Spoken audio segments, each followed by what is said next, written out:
Alright, let's get it out of the way. Don't forget to subscribe, like this video, and leave a comment if you like. The Shadow on Eminence, episode 10, starts off with explaining that the school closed down because there's so many battles and there's too many people dying. And now he has to go back home and live with his family, but he doesn't really want to talk to his sister, so he hides on the ceiling. Then he gets a message from the pigeon, and he opens it and it says that they're ready to move on. And he says, "Finally, it's my time to do some damage." If this is what they mean by damage, then I'd say, yeah, damage to the head. I mean, this episode's so broken that this lady falls. So if you're into this stuff, I mean, this episode has a ton of this shit. This girl's supposed to be getting dressed, and she's looking like this. So that's what this girl's doing, and this girl's writing some fake fanfic that the main character and this douche were fighting at one point, and I guess I know where this is going, but they don't want to show us. Is someone making spaghetti because there's so much sauce here? You could feed a whole family. Because look, these two girls are talking, and I have no idea what they're really talking about. It's so distracting because they keep looking at their shirts. I don't know if this is real or not, so if you know, leave a comment down below. Do girls actually get jealous of each other's basketballs, or is it just fucking anime? And this show's even worse than we assume, because one, if you actually like this stuff,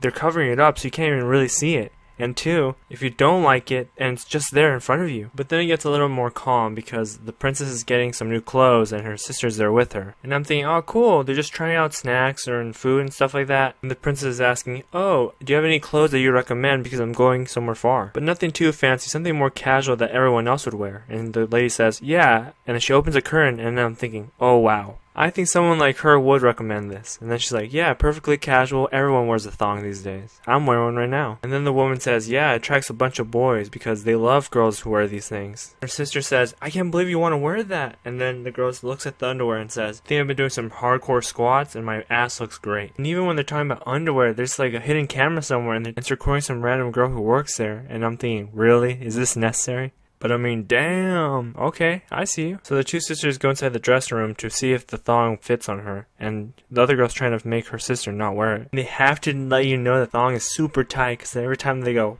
psh, they have to give you that mental image of two girls being in a dressing room putting on underwear. And this scene's freaking wild. Are they sisters or are they more than just that? I don't know how many girls out there that are watching this video have ever done anything like this with their sister. So there's a fire at the dorms and you wouldn't guess who's there. The main character, and he's looking like he's been burnt to death. But he's only doing that so he doesn't look like he's standing out and he survived the whole thing because a lot of people got burnt. And quite frankly, I'm surprised that this lady actually likes him because I thought she was a strong warrior lady. But now they're on a train drinking wine and she's like holding him really tightly. They're both going to this land that he has to go to so he can dominate there. But in the meantime, he's trying to hide from the blonde lady because she's too clingy and he's trying to hide from her. So he does the same thing he did with his sister. He hides on the roof. They end up in a town where there's an author that she really likes and she says, I need to get her signature. And he sits there and looks at the books and he starts noticing something very strange. Romeo and Julie, Asherella, Little Blue Riding Hood, Moon Wars, and the worst one, Dragon Ball. So if you haven't put it together, she's basically plagiarizing. He's thinking, is there someone else who's been reincarnated?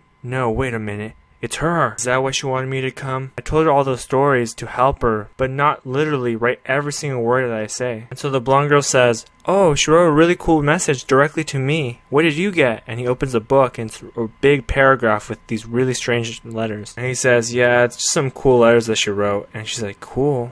Boys are into that? Alright, I'll start studying. And then nighttime comes and it's an imposter there. And before that, it's the actual main character there. And he's talking to this girl, but the whole time, again, I can't really tell what he's saying. I'm too distracted on what's happening on the screen. Stop jiggling that much. Either make the scene really weird, or don't make it at all. That's just how I feel about it, to be honest. I don't just want to be teased or anything like that. I want the full-blown action. After that, he takes care of the situation and kills the guy. Boom, bam.